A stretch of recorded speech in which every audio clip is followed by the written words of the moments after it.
আজকে আমরা শুরু করব তোমাদের ফার্স্ট যে কবিতাটা রয়েছে অর্থাৎ মাই লাস্ট ডাচেস তার ব্যাখ্যা। তো সুতরাং এই কবিতাটা স্টার্ট করার আগে আমরা একটা গল্প তোমাদেরকে বলিনি, যাতে এর বিষয়বস্তুটা বুঝতে তোমাদের সুবিধা হয়, যেটা তোমার রিয়েল মানে লাইফ বেসড গল্প। গল্প তো এটা রিয়েল, মানে তার লাইফের বেস করেই কিন্তু এই কবিতাটাকে বানানো হয়েছে। তো ফেরারা বলে একটা, এটা তোমার মোটামুটি 16th সেঞ্চুরি মিডিলের দিকের এটা একটা কাহিনী। কোথাকার কাহিনী, মানে এটা রিয়েল লাইফ বেস কিন্তু, ঠিক আছে। একটা জায়গা ছিল যার নাম হচ্ছে ফেরারা।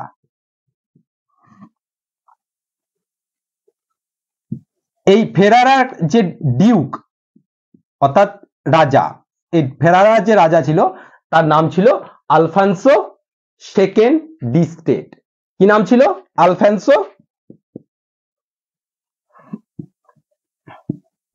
Alfonso second de state. এই আলফান্সো সেকেন্ড ডি স্টেট মানে যাকে বিয়ে করেন, অর্থাৎ তার নাম ছিল, অর্থাৎ তার ওয়াইফের নাম কি ছিল? তার ওয়াইফের নাম ছিল তোমার লুক্রিয়েজা। হ্যাঁ,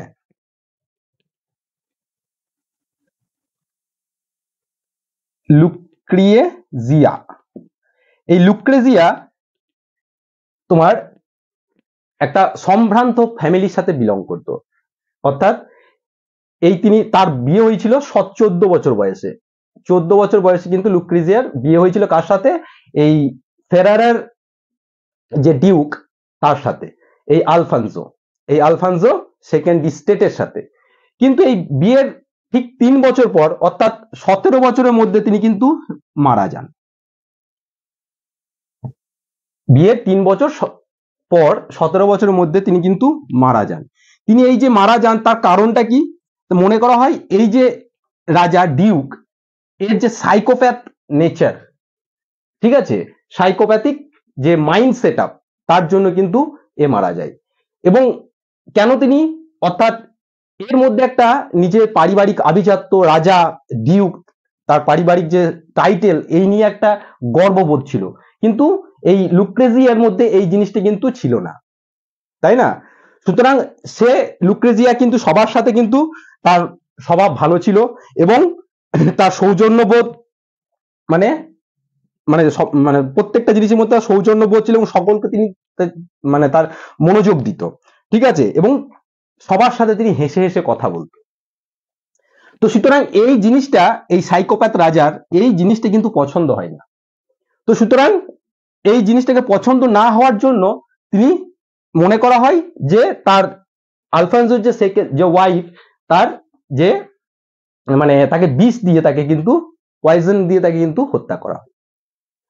এবং এই হত্যা করার পর তিনি আবার ডিসাইড করেন যে অ্যাকচুয়ালি মানে তাকে হত্যা করার পরে আমরা বলা যায়, হ্যাঁ, তার যে মানে কি বলবো, যে তারপরে তিনি আবার বিয়ে করার, হি ইন্টেন্ডস টু ম্যারি কাউন্ট, মানে married daughter, car daughter? Count of Tyrol. অর্থাৎ কাউন্ট অফ টাইরলের যে মেয়ে, কোথাকার? কাউন্ট মানে হচ্ছে তোমার জমিদার বলতে পারো, কাউন্ট অফ টাইরল। এই টাইরলের একটা জায়গা, এই তার সেখানকার জমিদার, তার মেয়েকে তিনি আবার কিন্তু আবার বিয়ে করতে চান। তো সুতরাং মনস্থির করেন। তো সেই বিয়ের আগে এখানকার যে এনভয়, অর্থাৎ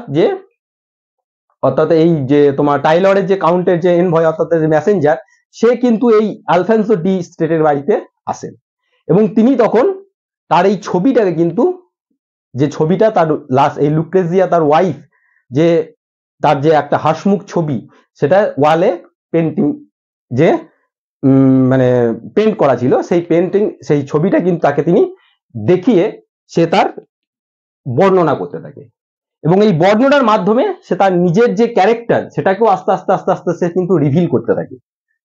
এইটাই কিন্তু তোমাদের আজকে সমগ্র মানে পড়ার বিষয়বস্তু। সেই জন্য এইটার নাম দিয়েছে, এই কবিতাটার নাম মাই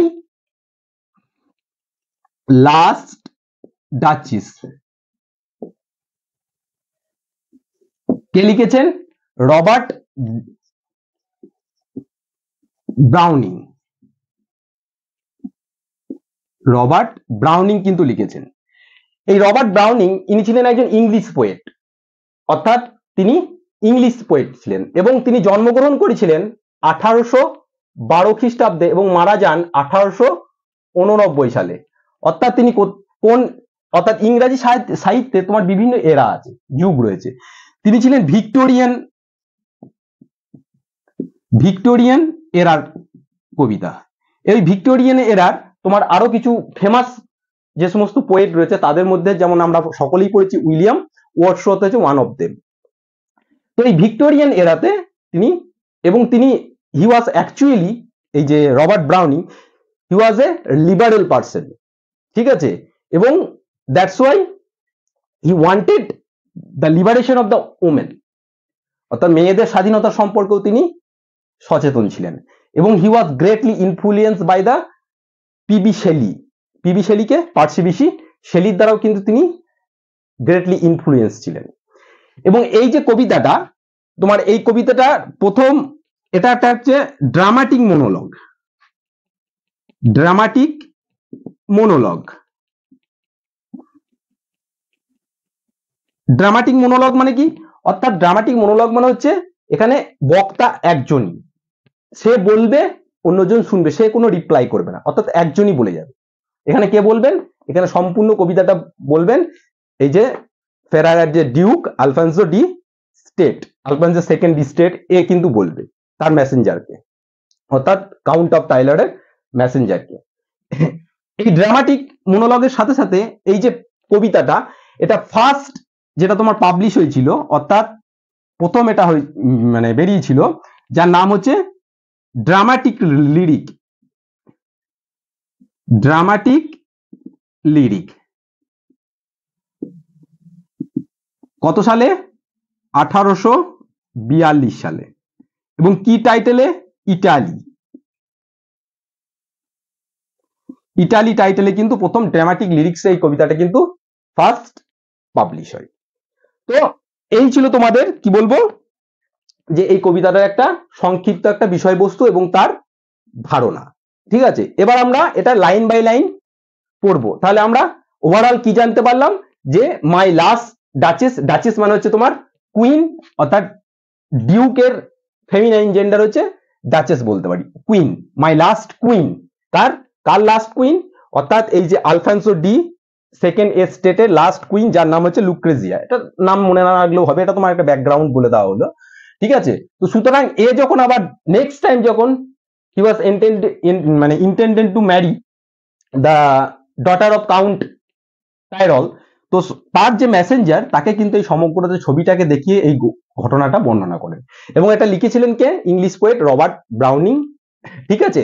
এবং তিনি ভিক্টোরিয়ান এরার কবি ছিলেন এবং তার সাথে এটা একটা ড্রামাটিক মোনোলগ, ঠিক আছে। এটা প্রথম পাবলিশ হয়েছিল কি?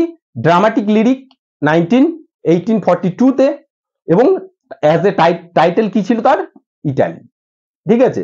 এবং এটা দেখবে তোমার এই যে রাইমিং কাপলেট, এই রাইমিং কাপলেট দেখবে এ এ বি বি, অর্থাৎ প্রথম দুটো লাইনের শেষে যে মিল আছে দেখবে, এবং প্রথম দুটো লাইনে মিল, তারপর আবার দ্বিতীয় দুটো লাইনে মিল, আবার প্রথম দুটো লাইনে মিল, আবার দ্বিতীয় দুটো লাইনে মিল, এরকম করে কিন্তু কবিতাটা রয়েছে, অর্থাৎ রাইমিং কাপলেট, অর্থাৎ এখানে এ এ বি বি। এবার কিন্তু আমরা কবিতাটা সম্পূর্ণ লাইন বাই লাইন আলোচনা করব। দেখো এবার আমরা কিন্তু এটা লাইন বাই লাইন কিন্তু বর্ণনা করব। তো প্রথমে রয়েছে that's my last duchess painted on the wall, অর্থাৎ এই মানে ওই আমার শেষ ডিউক পত্নী, যেটা আঁকা আছে কোথায়? দেওয়ালের উপরে। Looking as if she were alive, তাই না? দেখে কিন্তু কি মনে হচ্ছে, তাকে ছবিটাকে দেখে মনে হচ্ছে সে যেন একদম প্রাণবন্ত, জীবন্ত একটা ছবি, তাই না? আই কল, আমি বলি কি, দ্যাট পিস অফ ওয়ান্ডার, এটা একটা, ওই যে এই ছবিটা হচ্ছে একটা মাস্টারপিস, একটা বিস্ময়, ঠিক আছে। অ্যান্ড দেয়ার সি স্ট্যান্ড, এবং piece of wonder, now Fra Pandolf's hand work busily a day. অর্থাৎ ফ্রা প্যান্ডেলফ কি করেছেন, এই ছবিটা মানে একদিনের মধ্যে খুব তাড়াহুড়োর মধ্যে এই ছবিটা কিন্তু বানিয়েছেন। অ্যান্ড দেয়ার সি স্ট্যান্ড, এবং দেখো দেখো ওই দেখো, মানে ওকে বলছে আর কি, ওই মেসেঞ্জারটাকে বলছে যে ওই দেখো সে ওখানে দাঁড়িয়ে রয়েছে, মানে ছবিটার জন্য বলছে ওই দেখো ওখানে দাঁড়িয়ে রয়েছে ছবিটা। Will it please you sit and look at her, তুমি কি একটু তাকে দেখবে না, তাই না, এবং তুমি বসো, তুমি একটু বসো, বসে দেখো ছবিটা কি সুন্দর ছবি, কি মাস্টারপিস একটা ছবি একখানা বানিয়েছে, তাই না, তুমি কি একটু দেখবে না। দেখো এখানে মানে এই যে এই কথাগুলোর মধ্যে দিয়ে তো বোঝা যাচ্ছে কি, যে ডিউক তার জীবন্ত পত্নীর প্রতি অতটা কিন্তু নিষ্ঠাবান ছিলেন না। অর্থাৎ তিনি তার মৃত ছবিটা নিয়ে তিনি বেশি মাথা ব্যথা। কেন?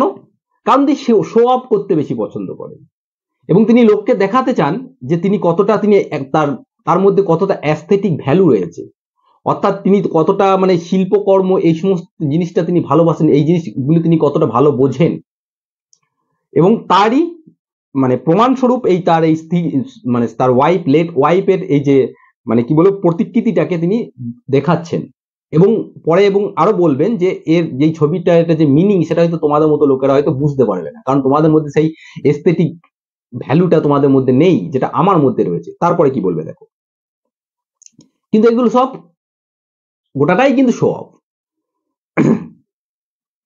And Fra Pandolf by design for never read, অর্থাৎ এবং আমি বলি মানে আমি ইচ্ছা করেই মানে বলেছিলাম কি, যে ফ্রা প্যান্ডেলফের কথা, অর্থাৎ ফ্রা প্যান্ডেলফের কথাটা আমি ইচ্ছা করেই তুলেছিলাম। কেন তুলেছিলাম?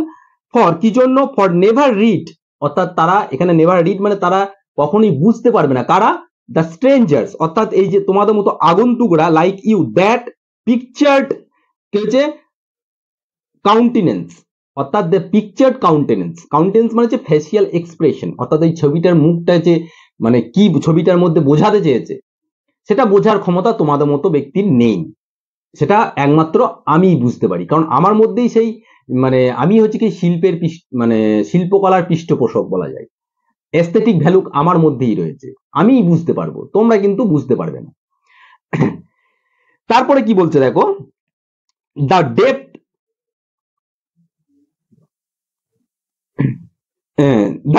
the depth and passion of earnest glance, অর্থাৎ ভালো মানে গভীরে দেখো, ভালো করে যদি লক্ষ্য করো তার মধ্যে কি দেখতে পাবে, একদম আর্নেস্ট মানে একটা আন্তরিক গ্লান্স, একটা চাউনি দেখতে পাবে এই ছবিটা দেখে।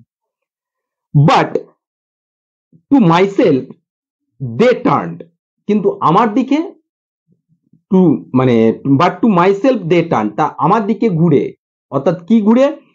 Since one puts by the curtain I have drawn for you but I, অর্থাৎ আমার দিকে ঘুরে কি বলছে যে I have drawn for you, অর্থাৎ যারা এই ছবিটা এঁকেছিল, অর্থাৎ ফ্রা প্যান্ডেলফ, সেও কিন্তু ছবিটি হয়তো ভালো করে দেখেনি। কেন দেখেনি? যেহেতু রাজা আমার নির্দেশে যেহেতু ছবি আঁকা হয়েছে, কিন্তু আমি তোমার জন্য, তুমি মানে কি এখানে ওই মেসেঞ্জারকে বলছে, আমি তোমার জন্য কিন্তু ছবিটাকে কি করছি, ওপেন করছি, কার্টেনটাকে সরাচ্ছি, তুমি ছবিটা দেখতে পারো, আমি তোমাকে কিছু করব না, তাই না? তার মানে কি, এখানে এই লাইনটার মধ্যে দিয়ে দেখো তার এখানে ডিউকের তার একটা ডমিনেন্স, একটা নেচার কিন্তু আমরা খুঁজে পাচ্ছি, তাই না? কারণ সে চাই সবাইকে কিন্তু কন্ট্রোল করতে, যেটা সে তার নিজের ওয়াইফকেও চেয়েছিল, কারণ তার ইচ্ছা হলে মানে হলে তবেই মাত্র যে মানে অন্য কেউ কিন্তু ছবিটা কিন্তু দেখতে পাবে, তার ইচ্ছা না হলে কিন্তু কেউ সেই ছবিটা দেখার মতো সাহস কিন্তু নেই। সেজন্য বলছে আজকে তোমার জন্যই আমি ছবিটা কিন্তু কি করলাম, এই কার্টেনটা সরালাম, তুমি ছবিটা দেখতে পারো, আমি কিন্তু তোমায় কিছু করবো না, তাই না? অর্থাৎ তিনি এটা নিয়ন্ত্রণ করতে চাইছেন যে কে তার স্ত্রীর দিকে তাকাবেন, অর্থাৎ সবাই কিন্তু ছবিটা দেখতে পাবে না, পাবে কি? পাবে না, পর্দা দিয়ে ঢাকা থাকে, এবং কারো ক্ষমতা নেই, যে সাহস নেই যে সেই পর্দা সরিয়ে সেই ছবিটাকে দেখি। অর্থাৎ এই যে এটা তার কি রিফ্লেক্ট হচ্ছে, অর্থাৎ তিনি এটা চাইতেন যে তিনি চাইতেন না তার অনুমতির বিরুদ্ধে যে কে তার স্ত্রীর দিকে তাকাক, বা তার স্ত্রীও কারোর দিকে তাকাক, বা কারোর সঙ্গে হেসে কথা বলুক। and seems as they would ask me, এবং and seems এবং মনে হচ্ছে তারা যদি আমাকে জিজ্ঞাসা করতো, অর্থাৎ তারা যদি আমাকে জিজ্ঞাসা করতো if they trust if they trust মানে একটা ল্যাটিন আর্কাইক ওয়ার্ড যার মানে হচ্ছে ডেয়ার, অর্থাৎ তাদের যদি সাহস হতো তাহলে আমাকে মনে হয় জিজ্ঞাসা করতো। কি জিজ্ঞাসা করতো? how such a glance came there, অর্থাৎ how such a glance, অর্থাৎ এই সুন্দর, অর্থাৎ এত সুন্দর যে ওয়াইফ আমি পেলাম কোথায়, মানে এটার মানে তাই নয়, অর্থাৎ এত সুন্দর ওয়াইফ, মানে এই রাজার যে এত সুন্দর ওয়াইফ কিভাবে এটা সম্ভব হলো। so not the first are you to turn the axe thus, অর্থাৎ তুমি এখানে বলছে নট, দেখো এখানে কি বলছে there so and not the first are you to turn an axe this thus, অর্থাৎ শুধু তুমি নয়, মানে আরো অন্যও কিন্তু যদি সাহস হতো তাহলে শুধু তোমার মতো আরো অন্যও কিন্তু, মানে অন্য লোকেরাও কিন্তু আমাকে জিজ্ঞাসা করতো এই কথাটা। Sir it was not her husband's presence only, এটা শুধুমাত্র তার হাজবেন্ডের উপস্থিতির জন্য নয়, কি নয়, call that spot of joy into her into the duchess cheeks, অর্থাৎ দেখো ডাচিস চিক্স মানে মানে কি বলবো এখানে স্পট অফ জয়, অর্থাৎ স্পট অফ জয় মানে কি, হাসলে কি গালে এখানে একটা টোল পড়ে, হাসলে তবেই তো টোলটা পড়ে। তো সুতরাং আমার যে ওয়াইফ, লেট ওয়াইফের যে গালে যে টোল পড়তো শুধুমাত্র কিসের জন্য, শুধুমাত্র আমাকে দেখে নয়, মানে আমাকে দেখে তিনি যে আনন্দিত হয়ে মুচকি হেসে টোল পড়তো তা নয়, তাহলে কাদেরকে,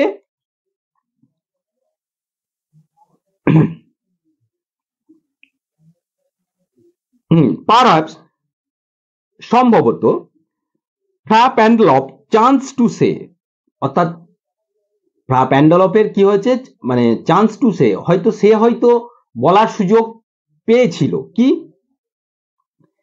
হার mantle laps over my lady's wrist too much, অর্থাৎ এ হয়তো ভাবছে, অর্থাৎ এই রাজা তো হচ্ছে একদম সাইকোপ্যাথ লোক, অর্থাৎ এই তার মনে সন্দেহ, হয়তো তিনি বলছেন যে ছবিটা তিনি যখন আঁকার সময়, তাই তো, যে তার যে তোমার এই যে মেন্টাল ল্যাপস, অর্থাৎ গায়ের যে চাদর বা গায়ের উপরের যে বস্ত্রটা হয়তো একটু সরে গিয়েছে, কি করে সরে গিয়েছে, তার হাতের রিস্টে একটু হয়তো বেশি জড়ানো হয়ে গিয়েছে বলে হয়তো সে সরে গেছে, তো সেই জিনিসটা হয়তো প্যান্ডেলফ বলছে, তাই তো।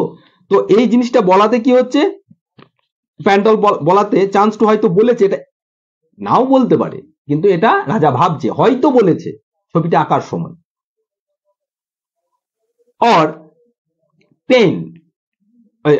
paint must never hope to reproduce, or paint মানে হচ্ছে অর্থাৎ এই যে পেন্টার, অর্থাৎ এখানে এই ফ্রা প্যান্ডলফ, আর ফ্রা প্যান্ডলফ কি হয়েছে, মাস্ট নেভার হোপ, হয়তো আশা করেনি, ঠিক আছে, আবার টু হোপ দ্য রিপ্রোডিউস, ফুটিয়ে তুলতে, কি ফুটিয়ে তুলতে, দ্য ফেন্ট মৃদু হাফ ফ্লাস অর্ধ হাসি that dies along her throat, অর্থাৎ যেটাই তার যে এই মৃদু হাসি, যেটা তার গলার মধ্যেই কিন্তু মারা গেছে, তার মানে কি, হয়তো প্যান্ডেলফ এই উক্তিটা করেছেন যে আপনার এখানে কাপড়টা একটু সরে যাচ্ছে, তাই তো, তো এই কথাটা শুনে হয়তো তার কুইনের কি হয়েছে, মুখে হয়তো হালকা হাসি, মুচকি হাসিও কিন্তু এসছে, কিন্তু সেই হাসিটা মুখ পর্যন্ত আসতে পারেনি, এই অবধি এসেই কিন্তু স্টপ হয়ে গেছে রাজার ভয়ে। এবং এই ফ্রা প্যান্ডেলফ কিন্তু যেহেতু ছবিটা আঁকছেন, তো তিনি তার রানীর তো কি ছবি আঁকবেন, তিনি সদা হাসমুখ একটা ছবি চাইছেন, তাই তো, রাজার নির্দেশে তিনি সেই রকম ছবি আঁকছেন। তো এই ছবিটা আঁকতে গিয়ে যদি এই উক্তিটা করার সময় যদি তার একটু মুচকি যদি হাসিও এসে থাকে, সুতরাং সেই হাসিটাকে সে তার ছবির মাধ্যমে তো প্রস্ফুটিত করতে পারছে না, পারছে কি, তাহলে সুতরাং এই ফ্রা প্যান্ডেলফের কথা শুনে যদি ও মুচকে হাসিও থাকে, সেই হাসিটাকেও কিন্তু তার কি করতে হয়েছে, তাকে চেপে রাখতে হয়েছে। কিন্তু আবার বললাম যে এটা যে সত্যি ঘটনা সেটা নাও হতে পারে, এটা কিন্তু রাজা ধারণা করছে যে হয়তো এরকমটা ছবিটি আঁকার সময় এরকম কিছু একটা হয়েছে। সাচ স্টাফ অর্থাৎ এই ধরনের কর্মকাণ্ড, মানে ওই যে বিভিন্ন ক্ষেত্রে আমরা প্রথমে ইন্ট্রোডাকশনে কি পড়েছি, ইনি খুব মানে স্বভাব সিদ্ধভাবে খুব প্রাণবন্ত এবং প্রাণোচ্ছল একজন মহিলা ছিলেন। তিনি সবাইকে সম্মান করতেন, তিনি সবাইকে কি করতেন, সবাইকে থ্যাঙ্কফুল যেন জানাতেন, যে কোনো ছোটখাটো জিনিসের প্রতি সবারই অর্থাৎ খেয়াল রাখতেন। তো এই জিনিসগুলো, এই আভিজাত্য সম্পন্ন একদম রাজার ওয়াইফ হয়ে এরকম ধরনের ছোটখাটো জিনিসের কাজ প্রতি এত তার নজর, সেটা কিন্তু রাজার পছন্দ ছিল না। তো সুতরাং একজন পেন্টার বা একজন কাজের লোকের কথায় তাকে যে হাসতে হবে বা এর এই ব্যাপারগুলো রাজার কিন্তু পছন্দ ছিল না। সেরকম বলছে যে এই ধরনের হাসি অর্থাৎ সাচ স্টাফস, এই ধরনের কর্মকাণ্ড ওয়াজ কার্টেসি। কার্টেসি মানে হচ্ছে একদম তোমার কি বলবো যে একটা সৌজন্যতা ছিল। কার কাছে? সি থট, সে ভাবতো, অর্থাৎ তার ওয়াইফ ভাবতো যে এই ধরনের কর্মকাণ্ডগুলো একটা তার সৌজন্যতা। অ্যান্ড কজ এনাফ, এবং যথেষ্ট কারণ ছিল কি, for calling up the spot of joy, এবং এই ধরনের কর্মকাণ্ডগুলোর জন্যই তার কি হতো, তার এই যে সবসময় মুখে হাসি আসতো, এই যে স্পট অফ জয়টা তার মুখের মধ্যে, তার গালের টোলটা কিন্তু পড়তো। সি হ্যাড এ হার্ট, তার একটা হৃদয় ছিল। হাউ শ্যাল আই সে, আমি কেমন করে এটা বলবো, সে কেমন হৃদয়? টু সুন মেড গ্ল্যাড, যেটা খুব তাড়াতাড়ি কি সবকিছুতেই কি আনন্দিত হয়ে যেত। মানে এমন একটাই তার মধ্যে হৃদয় ছিল, যে হৃদয় সবকিছুতেই আনন্দিত হতো, খুব তাড়াতাড়ি এটা ইজিলি আনন্দিত হতো। তো তাহলে এটা কিন্তু তাহলে রানীর একটা ফল্ট অ্যাকর্ডিং টু আমাদের সাইকোপ্যাথ রাজা আলফানসো সেকেন্ড ডি স্টেটের মতে, তাই তো? অর্থাৎ তার মতে কি হতো, যে রাজাকে গুরুগম্ভীর, রানী যেহেতু রাজার ওয়াইফ, তাকে গুরুগম্ভীর থাকতে হবে, তাই না? এবং সবাইকে সবসময় পাত্তা দিলেও চলবে না, ঠিক আছে? তো এবার আস্তে আস্তে দেখো কিভাবে আমাদের রাজার ক্যারেক্টার, তার যে সাইকোপ্যাথ ক্যারেক্টার, সেটা কিভাবে প্রস্ফুটিত হবে, তাই না? এবার তারপর এবার আমরা যেটা পড়বো আস্তে আস্তে কবিতার একদম মেন পার্টে আমরা কিন্তু চলে আসছি। এখানে তারপর কি বলছে, too easily impressed she liked whatever she looked on, অর্থাৎ তিনি দুচোখে যাই দেখতেন, তিনি অতি সহজেই তিনি কি হতো, ইমপ্রেস, প্রভাবিত হয়ে যেত, ঠিক আছে? অর্থাৎ তিনি তাকে খুব সহজেই মানে ইমপ্রেস করা যেত, পটানো যেত এক কথায় গোদা বাংলায় বলতে গেলে। And her looks went everywhere, এবং তার চোখ মানে সর্বত্রই, অর্থাৎ তার সব জায়গাতেই তার চোখ ছিল, অর্থাৎ তার নজর সব জায়গাতেই যেত, এবং প্রত্যেকটা জিনিস দেখে সে ইজিলি কে এই ডাচিস ইমপ্রেস হয়ে যেত। স্যার ইট ওয়াজ অল, মানে স্যার ইট ওয়াজ অল মানে এখানে বলতে চাইছি যে তার কাছে সবই সমান ছিল। কি সমান ছিল? সবই।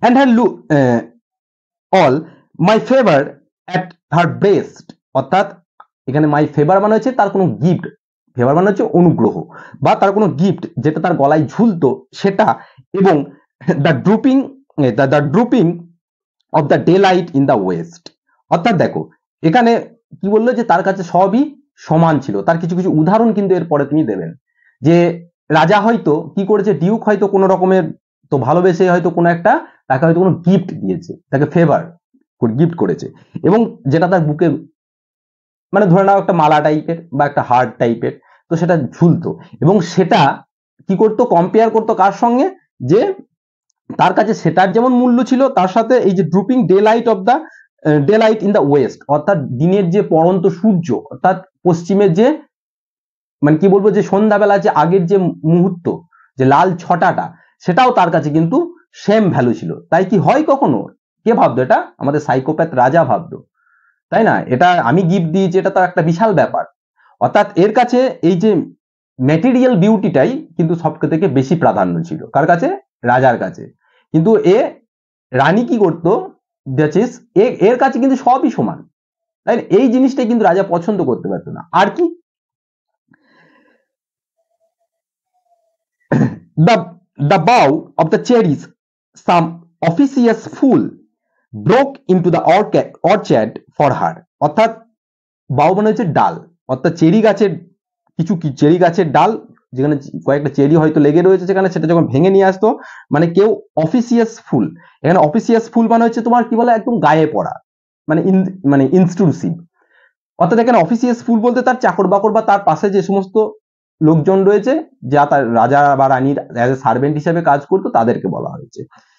তারা কি করতো, তারা যখন কি করতো তার মানে এই রানীর জন্য যখন ডাল ভেঙে নিয়ে আসতো, চেরি গাছের ডাল ভেঙে নিয়ে আসতো ফলের বাগান থেকে, অর্চার্ড মানে, তখন কি করতো সে মানে এই রানী কি করতো, দ্য হোয়াইট মিউল, মিউল মানে হচ্ছে তোমার খচ্চর বা ঘোড়া, গাধা জাতীয় যারা ভার বহনের জন্য ব্যবহার হয়, she rode with the round with terrace, terrace মানে হচ্ছে চাতাল, সে তখন এই বড় চাতালে মানে গাধার বা ঘোড়ার পিঠে চেপে চেপে সে বেড়াতো, দেখতো, আর কি করতো, আর and all each would draw him and all each would draw from her alike the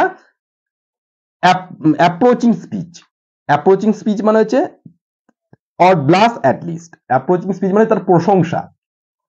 অর্থাৎ প্রত্যেকটা জিনিসই কি করতো, সবাই চাকর বাকর থেকে আরম্ভ করে সবাই কিন্তু তার কাছে প্রশংসা পেত, এবং তারা যদি কিছু বলতো তার সেই কথা শুনে তার কি হতো, তার মুখটা লজ্জায় লাল হয়ে যেত, ব্লাশ, ঠিক আছে, অ্যাটলিস্ট অবশেষে তার লজ্জায় লালও কিন্তু তার হয়ে যেত।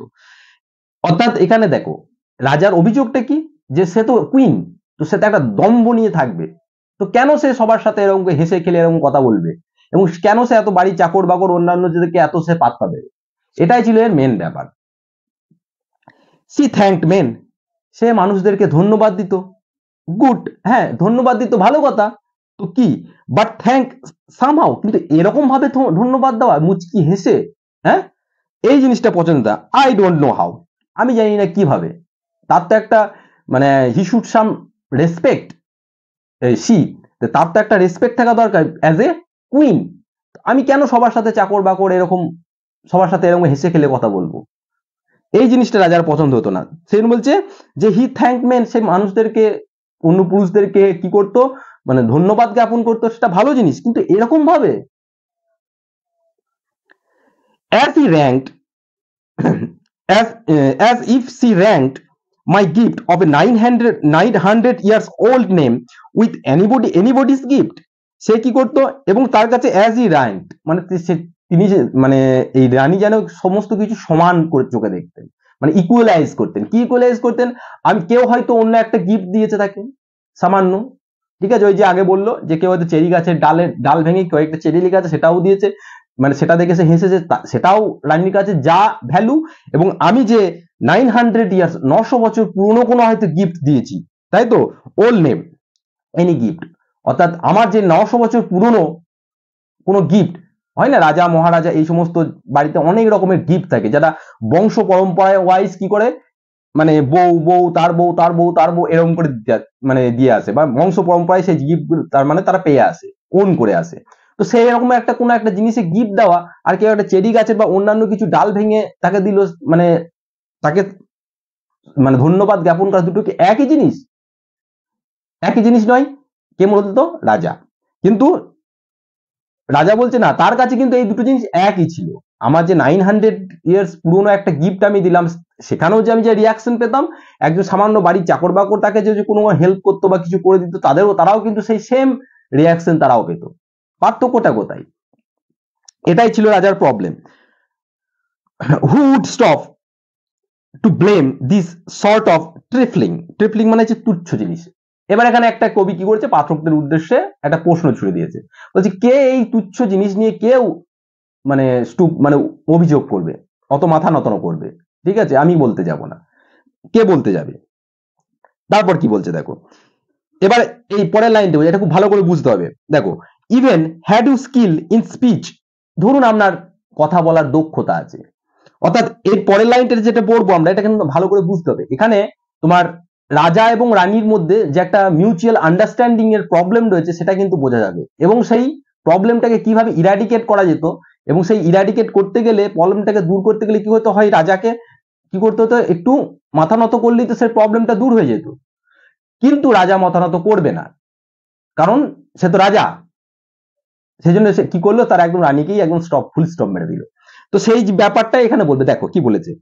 এবার সেই লোকটাকে বলছে even you skill in speech, অর্থাৎ দেখো যদি আপনার কথা বলার দক্ষতা থাকে, ঠিক আছে, ব্যাকেটে কি আছে, হুইচ আই হ্যাভ নট, যেটা আমার মধ্যে কিন্তু নেই। তার মানে কি এখানে সে একটা রাজা, একটা বিশাল অ্যারোগেন্ট, সে তো রাজা, সে কেন সে লোককে কৈফিয়ত দেবে, অর্থাৎ সে কারু কাছে অ্যাকাউন্টেবল নয়, অ্যান্সারেবল নয়, answerable, he is not answerable two anybody. তো সেটা বলছে, যেটা হয়তো লোকটাকে বলছে তোমার হয়তো কিছু বলার, কাউকে বলার বোঝানোর ক্ষমতা আছে, আমার যেটা নেই। তো কি, টু মেক ইউর উইল, মানে আপনি যদি ইচ্ছা করেন, তো কি, quite clear to such an one and say, অর্থাৎ পরিষ্কারভাবে বোঝাতে পারো, মানে কোয়াইট ক্লিয়ার মানে পরিষ্কার ভাবে বোঝাতে পারে এমন একজনকে, মানে কাউকে বোঝাচ্ছে কি, just this or that in your, মানে ডিসগাস্ট মি, অর্থাৎ বোঝাচ্ছে দেখো আমি হয়তো অন্যজনকে বোঝাচ্ছি, অন্যজনকে বলছি যে তোমার এই ব্যাপারগুলো, এই ব্যাপারগুলি, ওই ব্যাপারগুলো আমাকে বিরক্ত করছে, disgust me. Here you miss, এখানে তুমি মিস করছো, অর্থাৎ এখানে তুমি ভুল করছো, বা দেয়ার এক্সিড দ্য মার্ক, অর্থাৎ এখানে তুমি তোমার সীমা অতিক্রম করছো, কি, and if she let herself be lessoned so, এবং আমার এই কথাগুলো বলার থেকে যদি সে শিক্ষা নেয়, অর্থাৎ সে যদি শুধরে যায়, নর প্লেনলি সেট হার উইস্ট টু ইয়োর্স, এবং সে যদি আমার এই কথাগুলো বলাতে সে যদি মানে কি বলবো শুধরে যায়, এবং সে যদি কোনো তর্ক করে আমাকে তার যে জিনিসগুলো করছে সেগুলো ঠিক বোঝাতে না চাই, অর্থাৎ উইস্ট মানে হচ্ছে তোমার শানিত বুদ্ধি, সে যদি তার বুদ্ধি না লাগিয়ে, হ্যাঁ সে যা করছে আমি ঠিক করছি এটা যদি না বোঝাতে চাই, অর্থাৎ আমি যে বলছি এগুলো ভুল হচ্ছে, এইগুলো হচ্ছে, সেগুলো যদি সে যদি মেনে নেয়, সে যদি তর্ক না করে, তাহলে কি হবে, টু ইয়ার্স ফরশুট, ফরশুট মানে অর্থাৎ এটা একটা আর্কাইক ওয়ার্ড, যার মানে হচ্ছে ইনডিড, ইনডিড মানে যথার্থ, মানে যথার্থ কি, অ্যান্ড মেড এক্সকিউজ, এবং সে যদি কেউ কোনো এক্সকিউজ না করে, তাহলে কি হবে, even then would be some stooping, তাহলেও কি হবে, সেটাও তার নিজের একটু মর্যাদা হানি হবে, তাই তো, সেটাও তার নিজের একটু মর্যাদা হানি হবে। And I choose never to stop, আর আমি তো কখনো নিজের মর্যাদা হানি হতে দিতে পারি না। তার মানে এটা কি, দেখো এখানে বলছে ওই লোকটার মাধ্যমে রাজা বোঝাতে চাইলো যে সাপোজ যে এদের দুজনের মধ্যে যে কমিউনিকেশন গ্যাপ, মিউচুয়াল আন্ডারস্ট্যান্ডিং রয়েছে, হয়তো রানী কোনো ভুল করছে, তো রাজার যদি ওকে যদি বলতো যে তুমি এটা ভুল করছো, তোমার এইটা সীমা লঙ্ঘন করছো, তাই না, তার বা মানে তোমার এই জিনিসগুলো আমাকে বিরক্ত করছে, তাহলে কিন্তু এদের মধ্যে এই মানে সম্পর্কে এই করুণ পরিণতিটা কিন্তু হতো না, পরিণতিটা। কিন্তু এই জিনিসগুলো করতে গেলে রাজাকে তো সেই তার ডাচিসকে সেই কথাগুলো তো বলতে হবে, তোমার এইগুলো ভুল, এগুলো ভুল নয়, এগুলো ঠিক। তো রাজা কিন্তু বিং এ কিং, বললাম না, সে এতই তার দম্ভ, মানে সে মনে করে না যে সে কাউকে একটা প্রশ্ন মানে উত্তর দাও দরকার পড়ে, মানে he is not accountable to anyone, কার কাছে সে দায়বদ্ধ নয়। তো সুতরাং এই সমস্ত কথাগুলি ইভেন যদি সে তার স্ত্রীকেও বলে, তাহলে তার মনে হয় যেন তার মর্যাদা নিয়ে হচ্ছে, আমি এটা বলবো না, বোঝা গেল। তো সুতরাং বলবে না, সেই জন্য কি করলো, সে একদম স্ত্রী ফুল স্টপ করে দিল, মানে একদম তাকে মারলো, সেই জন্য সেটা যদি বলে তাহলে তার কিন্তু, সেই জন্য এখন বলছে if I and choose never to stop, আমি কখনোই নিজের মর্যাদা হানি হতে দিতে পারি না। ও স্যার, ও মহাশয়, ঠিক আছে, সি স্মাইল, ওই দেখো সে কেমন সে হাসছে না, নো ডাউট, নিঃসন্দেহে সে হাসছে, নিঃসন্দেহে। হোয়েনেভার আই পাস্ট হার, আমি যখনই তার পাশ দিয়ে যেতাম সে কিন্তু হাসতো, শুধু আমাকে দেখে নয়, দেখো তারপরে, but who past without much as same smile, আমি যেমন তার পাশ দিয়ে গেলে অবভিয়াসলি আমি তার হাজবেন্ড, আমাকে দেখে তার হাসি পাওয়াটা স্বাভাবিক, সেটা আমার ভালো লাগবে, কিন্তু আমি তার পাশ দিয়ে গেলে আমাকে দেখে যেমন ভাবে হাসতো, অন্যান্য কোনো ব্যক্তি গিয়ে দেখলেও কিন্তু তার পাশ দিয়ে পেরিয়ে গেলেও কিন্তু মানে ঠিক সেরকম ভাবেই হাসতো, ঠিক আছে। এবং কি হচ্ছিল, দিস গ্রিউ, এবং এই ব্যাপারটা আস্তে আস্তে বেড়ে চলছিল। আই গেট কমেন্ট, আমি কিন্তু আদেশ দিলাম, then all smile stopped together, তারপর সমস্ত হাসি একসাথে বন্ধ হয়ে গেল। দেখো এখানে I gave commands then I smiles, কি হচ্ছে, অল স্মাইল স্টপ টুগেদার, এই ব্যাপারটা এখানে একটা কি আছে, একটা কোয়েশ্চেনের ব্যাপার। এখানে কি বোঝাতে চেয়েছেন, এখানে হয় কমান্ড তাকে মৃত্যুদণ্ডের আদেশ দিয়েছিল। আদারওয়াইজ কি হয়েছে, যার ফলে সমস্ত হাসি বন্ধ হয়ে গেছিল, আদারওয়াইজ যে তার মানে কেউ হাসতে পারবে না এরকম একটা আদেশ দিয়েছিল। তো সুতরাং সাধারণত পাঠকরা মনে করে যে এটাকে তাকে আই গেভ কমান্ড মানে তাকে মৃত্যুদণ্ডেরই আদেশ দিয়েছিল, সেজন্য সমস্ত হাসি তার স্টপ হয়ে গেল। There she stand as alive, দেখো দেখো মনে হচ্ছে একদম জীবন্ত ছবি দাঁড়িয়ে রয়েছে একটা, তাই না? Will it please you rise, তুমি কি এবার উঠতে চাও, অর্থাৎ সেই কনভয়কে তার মেসেঞ্জারকে বলছে তুমি কি এবার উঠতে চাও। We will meet the company below then, নিচে যে সমস্ত লোকগুলো এসছে তাদের সাথে আমাকে একটু দেখা করতে হবে, মানে রাজার ব্যাপার তো। আই রিপিট, আমি পুনরায় বললাম, the count of your masters known কি হচ্ছে মিউনিফিসেন্স, মিউনিফিসেন্স মানে হচ্ছে উদারতা, অর্থাৎ আমি আবার বলছি তোমার যে প্রভু, তোমার যে জমিদার মাস্টার প্রভু, সে কিন্তু উদারতার জন্য প্রসিদ্ধ, known for munificence. It is ample warrant that no just কি হচ্ছে pretence of mind of dowry will be disallowed. দেখো এখানে তার নিজের কিন্তু মনের একটা আকাঙ্ক্ষাও প্রকাশ পাচ্ছে। এখানে কি বলছে, তোমার যে তোমার প্রভু যে উদারতার জন্য প্রসিদ্ধ, নোন ফর হিজ মিউনিফিয়েন্স, সে কি হচ্ছে ইজ অ্যাম্পল ওয়ারেন্ট, মানে এটা অ্যাম্পল মানে হচ্ছে প্রাচুর্যতা, মানে যথেষ্ট, মানে ওয়ারেন্ট মানে এখানে বিশ্বাসী, আমি বিশ্বাসী দ্যাট কি যে no just pretence of mind dowry, আমি যে আমি যে পণটা চেয়েছি সেটার জন্য আমাকে ভাববেন না যে আমি মানে নিশ্চয়ই ভাববে না যে আমি ভনিতা করছি, এবং এটা ডিসঅ্যালাউ করবে না, ঠিক আছে, যে আমি যে পণ চাইছি এটা নিশ্চয়ই তিনি বুঝতে পারছেন। কেন? Of my dowry will B disallow, সেই জন্য আমার পণটা কি হয়তো তিনি ডিসঅ্যালাউ করবেন না। দো his fair daughters self, fair daughter self মানে হচ্ছে যদিও আমি এই যে পণটা নেবো সেটা কার জন্য, তার যেই ফেয়ার মানে সুন্দরী, সুন্দর ফর্সা তার নিজের মেয়ের জন্যই, ঠিক আছে, এরকম পণ নেওয়ার একটা টেকনিক ছেলে বাবাদের। হ্যাঁ, আপনি আমার মেয়েদেরকে, আমার ছেলের তো কিছু চাই না, আপনি আমার মেয়ের জন্য যা দেবেন, তাই না, ঠিক সেরকম আর কি। বলছে আমি যে পণের জন্য বলেছি সেটা হয়তো কিছু মনে করবে না, আর যেটা দেবেন সেটা তো আপনার মেয়ের জন্যই তো দেবেন, তাই না, তার মেয়ের জন্যই তো দেবে, সেটাই বলছি। অ্যাজ আই অ্যাভাউড কথাটা মানে হচ্ছে তোমার কবুল করা, অ্যাডমিটেড, যেটা আমি স্বীকার করেছি মানে কবুল করেছি, মানে অ্যাভয়েড মানে হচ্ছে স্বীকার করা বা কবুল করা বা অ্যাডমিটেড সামথিং কোনো কিছুকে ইয়ে করা, সেটাই। অ্যাট স্টার্টিং যেটা প্রথমেই যেটা আমি স্বীকার করেছিলাম কি যে ইজ মাই অবজেক্ট, অর্থাৎ এখানে অবজেক্ট মানে কি, এখানে তার অভিপ্রায়, তার লক্ষ্য, তার এম, আপনার মেয়ে ওই সুন্দরী কাউন্টের মেয়েটাকে পাওয়াই আমার কিন্তু অভিপ্রায়, লক্ষ্য, আমার অবজেক্ট নেই কথাটা মানে হচ্ছে no we will go together down, চলো একটু নিচে গিয়ে যাই, আমরা নিচে যাই, নিচে গিয়ে দেখি আর কি হচ্ছে। স্যার মহাশয়, নোটিস নেপচুন, ওই যে নেপচুনকে দেখো, নেপচুনকে হচ্ছে রোমানদের সমুদ্রের দেবতা হচ্ছে, মানে গড হচ্ছে নেপচুন, ওই যে দেখছো নেপচুনকে দেখছো, দো টেমিং এ সি হর্স, সে কি করছে, যদিও সে টেমিং কথাটা মানে হচ্ছে পোষ মানানো, অর্থাৎ ওই যে সামুদ্রিক ঘোড়াগুলোকে দেখো, নেপচুন কি হচ্ছে একটা, অর্থাৎ একটা ছবি, একটা স্কাল্পচার, সেটা দেখাচ্ছে যে নেপচুন কি করছে, সমুদ্রের ঘোড়াগুলোকে পোষ মানাচ্ছে, এটা একটা ছবি টাইপের। তো টেমিং এ সি হর্স দো এ রেয়ারিটি, এটা একটা বিরল, মানে সাধারণত এরকম ধরনের ছবি আর কি দেখা যায় না, তাই না। উইচ ক্লজ, যেটা ক্লজ নামে এক ব্যক্তি কোথাকার, অফ ইন্সব্রুকের ক্লজ, এটা কি করেছে, কাস্ট মানে হচ্ছে ঢালাই করে কিসের ঢালাই, ইন ব্রঞ্জ ফর মি, ব্রঞ্জের ঢালাই করে এরকম একটা মূর্তি কিন্তু আমার জন্য বানিয়েছে, যেটা হচ্ছে রেয়ার, ঠিক আছে, কার মূর্তি, যে এমন একটা স্কাল্পচার বানিয়েছে ঢালাই করে, যে সেখানে সি হর্সকে পোষ মানাচ্ছে কে, রোমানদের সমুদ্রের দেবতা নেপচুন।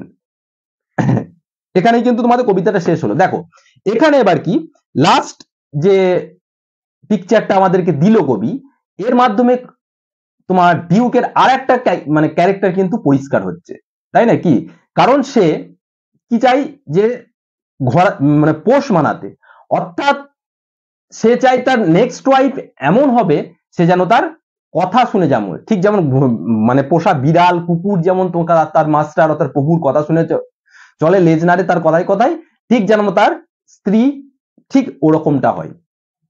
অর্থাৎ তার স্ত্রীর সাথে আর তার সাথে সাথে কি হবে, তার মধ্যে একটা আভিজাত্য এরকম একটা থাকা কিন্তু অবশ্যই দরকার। আগে স্ত্রীর মতো যেন সবার কাছে হেসে খেলে কথা না বলে, ঠিক আছে। অর্থাৎ সে যে একটা রাজবংশের সাথে বিলং করে, তো সেই নিয়ে তার একটা প্রাউড ফিল করা দরকার। এবং এখানেও এই যে আমাদের অ্যাকচুয়ালি এই যে রবার্ট ব্রাউনিং, আমরা প্রথমেই বলেছি তিনি কি ছিলেন, তিনি একজন ছিলেন লিবারেল পার্সন, তাই তো। এবং he advocated for the liberation of women, এবং he was greatly influence by the Percy Bysshe Shelley. সেও কিন্তু এই র্যাডিক্যাল এই ব্যাপারগুলো, এই নারীদের ব্যাপারগুলো ফ্রিডম নিয়ে সেও কিন্তু অনেক কিছু তুলে ধরেছিলেন। অর্থাৎ এই ব্যাপারটা হচ্ছে নারী স্বাধীনতার ব্যাপার নিয়ে, এই গোটা ব্যাপারটাই কিন্তু তোমাদের এই কবিতাটা।